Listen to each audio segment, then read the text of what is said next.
Buenas noches.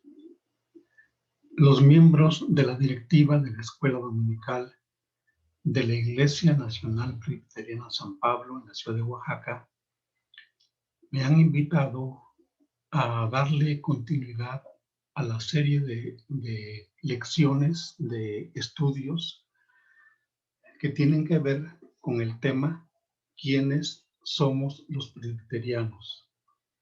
Se encuentra en este libro los temas que estudiamos en el año 2020, creo que solamente 2 meses y medio,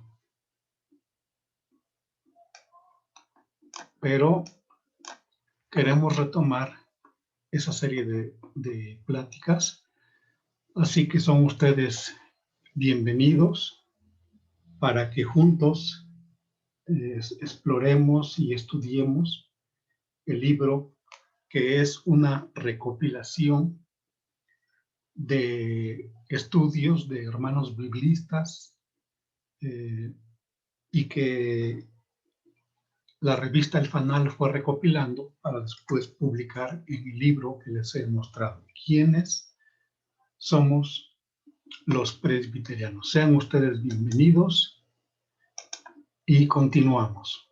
Esta conferencia va a estar sustentada por el hermano Rubén Ortigosa Merino. ¿Cómo vamos a abordar esta serie de pláticas y de estudios? Lo vamos a hacer tal y como viene en el libro. Es decir, en la lección 1 tenemos la introducción al presbiterianismo.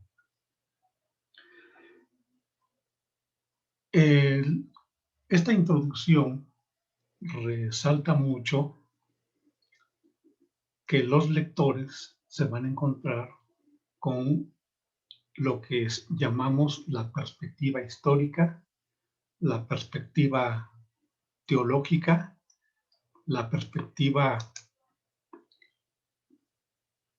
de la filosófica, perspectiva filosófica, y un estudio especial acerca del gobierno presbiteriano. Pero es importante que nosotros recordemos que la palabra presbíteros, aunque se escribe presbúteros, significa anciano. Vamos a recordar que esta letra que parece U es la Y, la letra Y griega, cuyo sonido es semejante al sonido de la U francesa. Por los que preguntan cómo suena la U francesa, bueno, ustedes ponen sus labios como si fueran a decir U, pero en lugar de eso pronuncian I. O sea que esto sonaría más o menos así: presbíteros, presbúteros, así más o menos sonaría, y significa anciano, no tanto por la edad, sino por su madurez y conocimiento en la palabra de Dios. Ancianos alude a su forma de gobierno de la iglesia presbiteriana. Los presbíteros de la iglesia son reconocidos por su experiencia y capacidad para aconsejar. Son elegidos para representar a la iglesia y sustentan lo que conocemos como el gobierno de la iglesia. Es importante recalcar que, aunque significa anciano, la palabra presbíteros, no estamos aludiendo a la edad, a la vejez, porque para eso existe otra palabra en griego, para referirnos a los ancianos por la edad, que es la palabra hieros, que ustedes pueden ver aquí en color azul. Hieros, así se pronuncia y se escribe geros. Bueno, de esa palabra nosotros en español conocemos la palabra gerontología. Conocemos al geriatra, que es el profesionista médico que se ocupa de las enfermedades de la vejez. Entonces, aun cuando presbítero es un adjetivo comparativo, significa el más anciano, pero nosotros entendemos que es como el más sabio, como el más maduro espiritualmente, como el que traza mejor la palabra de Dios. Hay otra palabra que tiene también su raíz en la palabra que hemos venido manejando como presbíteros, que es la palabra presbicia, que significa vista cansada, por alusión a que en la mayor parte de los casos son los ancianos en edad los que muestran estos síntomas de vista cansada. Bueno, por eso es iglesia presbiteriana, porque alude a los ancianos como los ancianos de la iglesia, como los que tienen el gobierno de la iglesia, pero por supuesto que las decisiones se toman por la asamblea en general.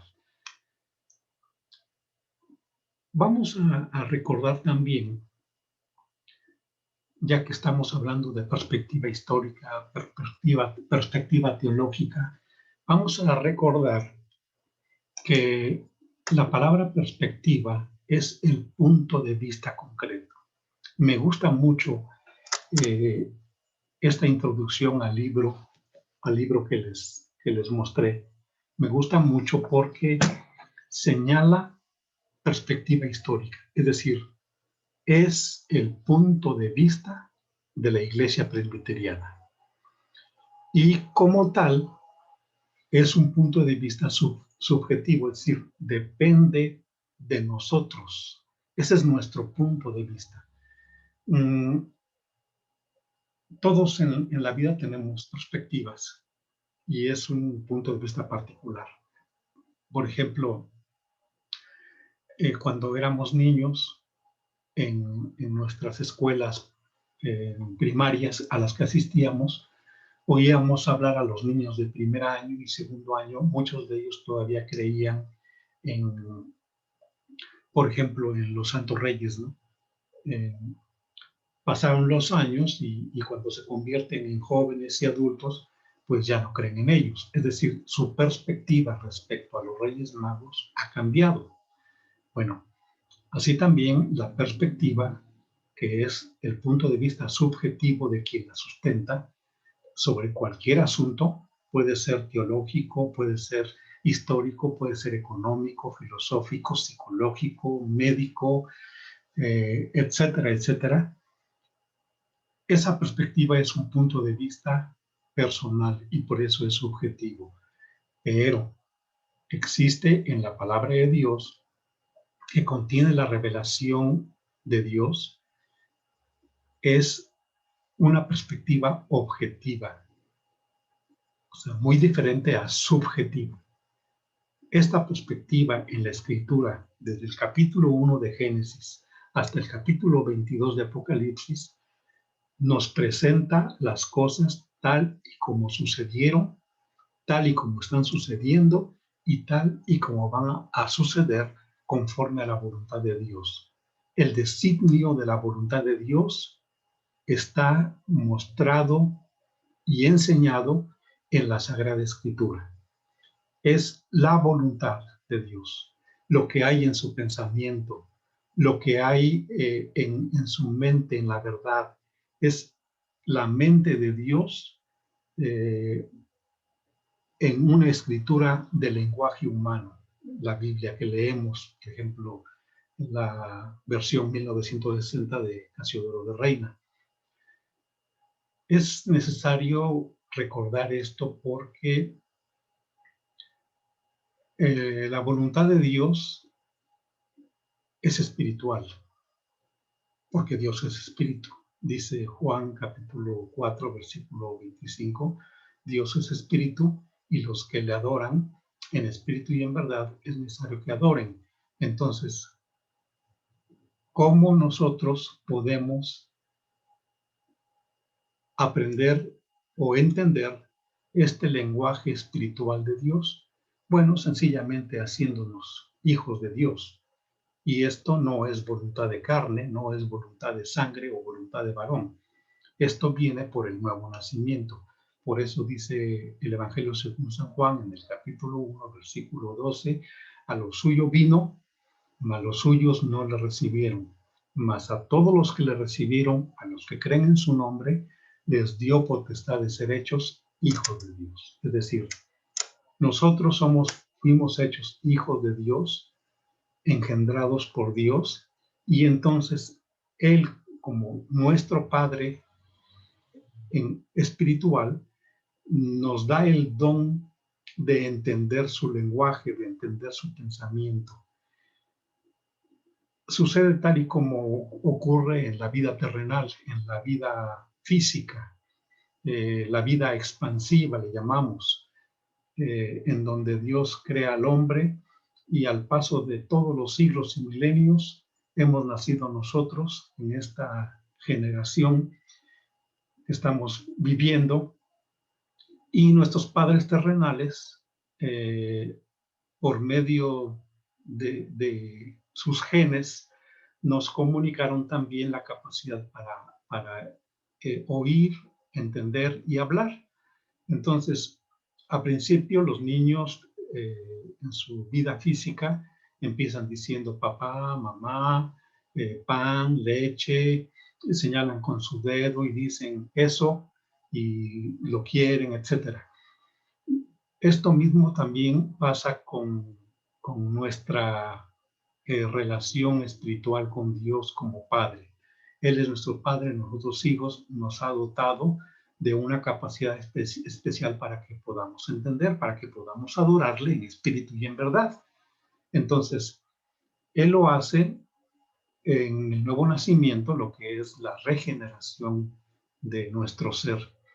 Y entonces, nosotros aprendemos a balbucear la palabra de Dios.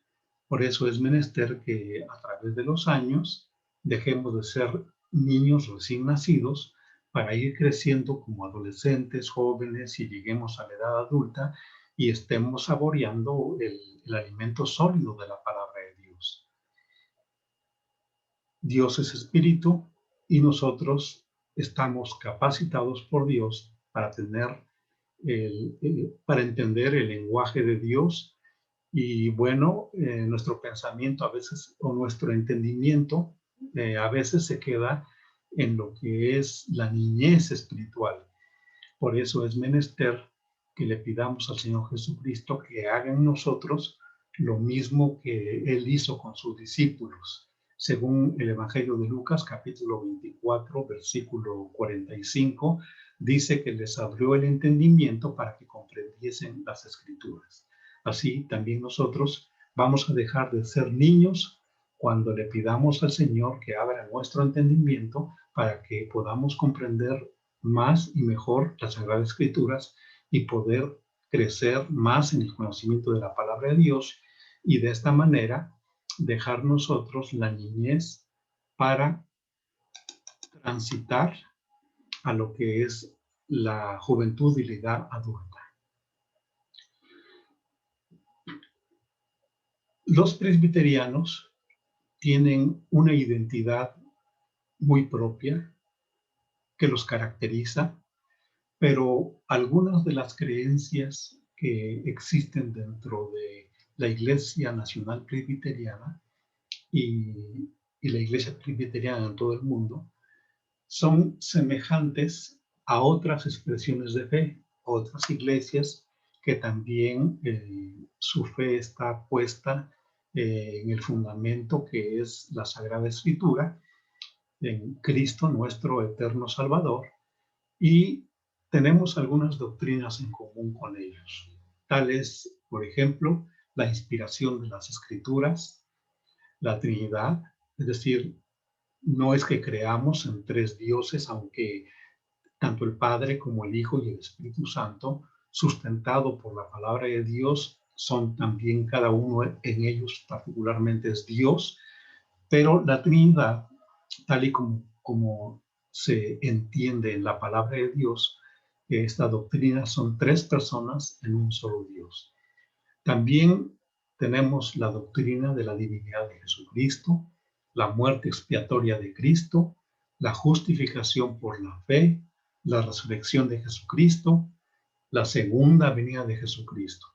Este grupo de doctrinas que tenemos en común con otras expresiones del cuerpo de Cristo nos hace afines a tener una fe en común y el fundamento de la palabra de Dios. Sin embargo, algo que distingue a la Iglesia presbiteriana es que además de esas doctrinas, cree y existe como credo en la confesión de fe las doctrinas de la gracia, que es una distinción muy particular. Es posible que en otras denominaciones existan las doctrinas de la gracia, pero no con este nombre.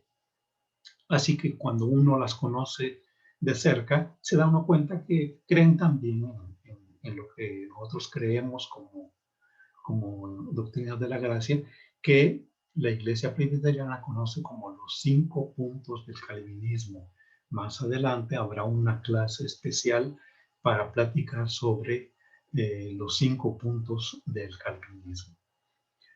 Mientras tanto, recordemos que las doctrinas de la gracia son un distintivo dentro del credo de la Iglesia presbiteriana con relación a las otras denominaciones. La interpretación que cada lector le da a la palabra de Dios es el punto de vista subjetivo. Por ello habrá variantes en la opinión y depende mucho de la formación y desarrollo humano. De esta forma podemos enunciar este principio. La redención es Dios buscando al hombre. Por eso solo hay una redención. En cambio, la religión es el hombre buscando a Dios. Por eso hay muchas religiones. En la primera parte de la redención es el punto de vista objetivo de la Escritura. En la segunda parte, la religión es el punto de vista subjetivo de los hombres, cuando interpretan la palabra de Dios. Es menester que recordemos que para una interpretación digna de creer de la palabra de Dios, es necesario, por supuesto, la dirección del Espíritu Santo, el buen entendimiento de la palabra de Dios, pero sobre todo es menester que no surja de una sola mente, sino que estén reunidas muchas mentes de siervos, de varones de fe, de varones de santidad, eruditos en la palabra de Dios, para que esa doctrina tenga realmente un impacto en la comunidad cristiana. Es menester que platiquemos acerca de Erasmo de Rotterdam, porque él influyó de manera muy notoria sobre los líderes de la Reforma. Erasmo de Rotterdam fue un humanista, filósofo, filólogo y teólogo. Fue autor de importantes obras escritas en latín. Él nació el 28 de octubre de 1466, es decir, antes de Martín Lutero, y nació en los Países Bajos, lo que es Holanda. Falleció el 12 de julio de 1536, 10 años antes que Martín Lutero, en la ciudad de Basilea, Suiza. ¿Por qué decimos que Erasmo de Rotterdam influyó mucho en los líderes de la Reforma? Porque él tradujo lo que se conoce como el Textus Receptus, que es un término en latín que significa un texto recibido. Es decir, hizo un Nuevo Testamento en griego a partir de los textos de la Vulgata Latina, pero también a partir de otros códices que estaban a la vista de las personas en aquella época. Estamos hablando de 1516, cuando él imprimió el Nuevo Testamento en griego. La edición de Erasmo fue la base para la mayoría de las traducciones modernas del Nuevo Testamento en los siglos XVI al XIX. Y yo creo que todavía hasta por 1990 o el año 2000 todavía podía considerarse que su influencia era muy notoria. La primera edición que él hizo fue en 1516. Él realmente lo que quería poner al alcance de la comunidad, del pueblo, el que pudieran tener un texto accesible, un texto del Nuevo Testamento que ellos pudieran entender en un lenguaje común.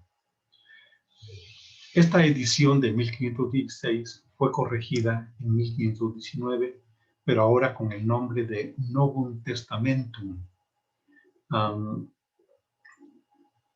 Y también en 1522. Erasmo de Rotterdam influyó mucho. Por ejemplo, en Martín Lutero, influyó cuando Martín Lutero tradujo la Biblia alemana. Tuvo para el Nuevo Testamento el Textus Receptus y para el Antiguo Testamento tuvo la Biblia hebrea, es decir, lo que conocemos como la Tanaj, que contiene las tres agrupaciones de los libros del Antiguo Testamento, que suman 39 y que son la Torá, que ya sabemos qué libros la forman, los Nevim, que son los libros proféticos, justo es decir que para los hebreos la historia es profecía cumplida. Por eso no es raro que el libro de Josué para ellos sea un libro profético, aunque para nosotros es un libro histórico, pero para ellos es la historia es profecía cumplida. Por eso está dentro de los Nevim, que son los profetas. Y luego tenemos los Ketuvim, que son los otros escritos. Pero en su conjunto son 39 libros, tal y como los tenemos en el Antiguo Testamento de nuestra Biblia en español. William Tyndale tradujo la Biblia en inglés. Ulrico Zwinglio tradujo la Biblia de Zurich. Teodoro Beza tradujo la Biblia en francés. Él era una persona muy cercana a Calvino y en algunos casos era más calvinista que el mismo Calvino, porque era muy apasionado de la doctrina de Calvino en los días de la Reforma. Y en 1569 fue Casiodoro de Reina el que tradujo la Biblia al español y que la publicó en lo que conocemos como la Biblia del Oso, en 1569. Esta versión de la Biblia en español tuvo su primera revisión en el año 1606 por Cipriano de Valera y a partir de ahí se conoció como Reina Valera. Por eso es importante la influencia de Erasmo de Rotterdam, porque miren ustedes cómo se decidieron para traducir la Biblia, que antes solamente era en latín, traducirla a los idiomas de sus respectivos países en sus propias comunidades. La lección número 2 aborda el tema de las iglesias luteranas. Vamos a platicar un poquito de Martín Lutero. Miren ustedes, en el año de 1529, el príncipe de Hesse en Alemania, políticamente y para su conveniencia, decidió unir a los líderes más prominentes en Alemania, los líderes de la Reforma, para que fueran de un solo sentir y de un solo acuerdo. Por eso es que juntó a Martín Lutero y a Ulrico Zwinglio. Ulrico Zwinglio se hizo líder de la Reforma, pero de manera independiente a Martín Lutero. Él no estuvo, pues parece que ni en contacto con Martín Lutero, porque el que estaba en contacto era Melanchthon, Él es el que estaba en contacto con Ulrico Zwingli. Pero Ulrico conocía muy bien la forma de trabajar de Martín Lutero y tenían una discrepancia muy seria en cuanto a la Eucaristía. Este es un término de la Iglesia Católica Romana que ahora nosotros conocemos como la Santa Cena o la comunión o el partimiento del pan y tomar del vino de la copa, es decir, la fiesta de memoria. Pero Martín Lutero había transitado de creer en la transubstanciación, que significa que el sacerdote tiene poder en sus manos para convertir los elementos o las especies del pan y del vino en el cuerpo y la sangre de Jesucristo. En el momento en que él impartía la comunión a la feligresía, cuando les daba el pan y el vino, él tenía el poder de transformar el pan en el cuerpo de Cristo y el vino en la sangre de Cristo. Martín Lutero dejó de creer en esa blasfemia, en ese terrible pensamiento en donde el sacerdote aparece como más poderoso que Jesucristo. Y él transitó a lo que conocemos como la consubstanciación. En este caso, la consubstanciación es que Cristo espiritualmente está en el pan y está en el vino. Es decir, cuando en la comunión la persona come el pan y el vino, está, por así decirlo, en el pensamiento de Lutero, está comiendo el cuerpo y la sangre de Jesucristo. Esto alude a las palabras que Jesucristo mismo dijo: el que no come mi cuerpo no come verdadera comida, y el que no bebe mi sangre no bebe verdadera bebida. Sin embargo, Ulrico Zwingli había estudiado muy de cerca tanto el pensamiento paulino como el pensamiento de Mateo, de Marcos y de Lucas, y él sostenía que los elementos del pan y del vino no eran más que símbolos que representaban el cuerpo y la sangre de Jesucristo.